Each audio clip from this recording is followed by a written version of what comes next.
Welcome to our tutorial on sharing someone's profile link on Twitter using your PC. Let's walk through the steps to easily share a user's profile link with others.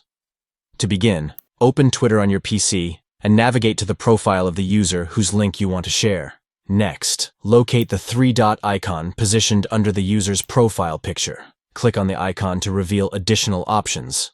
From the drop-down menu that appears, select Copy Link to Profile. This action will copy the direct link to the user's profile to your clipboard. Now, you can share the copied link wherever you desire, whether it's in a tweet, a direct message, or any other platform of your choice.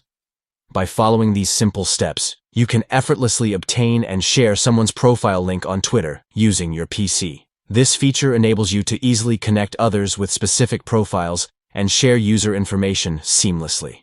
Thank you for watching, and we hope this guide helps you efficiently share profile links on Twitter to engage with others and expand your network on the platform.